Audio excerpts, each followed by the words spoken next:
And so this is the most important class of reactions that may be around today given the current state of our technology. At the heart of these chemical reactions, electrons are changing the atoms that they belong to. If we can put a wire in between them, we can actually harness electricity. And so most of your batteries work on an oxidation-reduction reaction.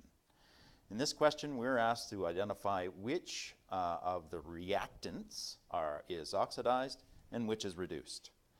As usual, the question always starts out with the balanced chemical equation.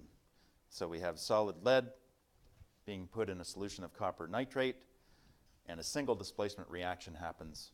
The copper turns into solid copper, so the copper ions turn solid, and the lead becomes lead nitrate, which is aqueous if you check your solubility table.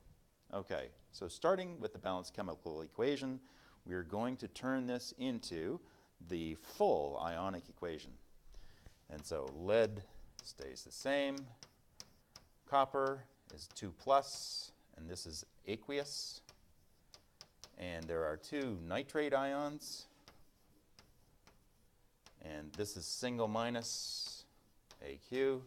This is going to solid copper plus lead 2 plus, which is aqueous, plus NO3 minus, and there are 2 of those, and this is aqueous as well. Okay, what we are going to do is actually get rid of all the spectator ions. In other words, the ions that appear in the same quantities on both sides of the reaction, so we can get the net ionic equation. And in this case, these 2 nitrate ions are aqueous before the reaction and they're aqueous after the reaction, and so they are actually considered spectators throughout the entire reaction. They do not participate in the reaction. We're going to write the final ionic equation. So solid lead plus copper 2 plus,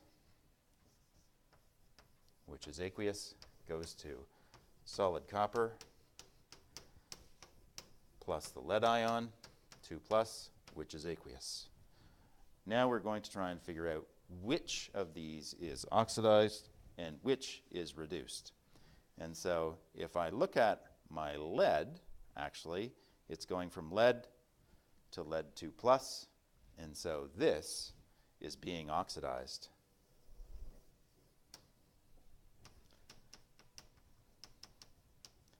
So lead is oxidized, and each lead atom is losing 2 electrons.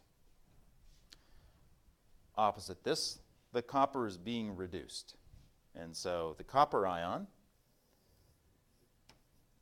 gains 2 electrons, and it's gaining 2 electrons from the lead, and so copper is reduced.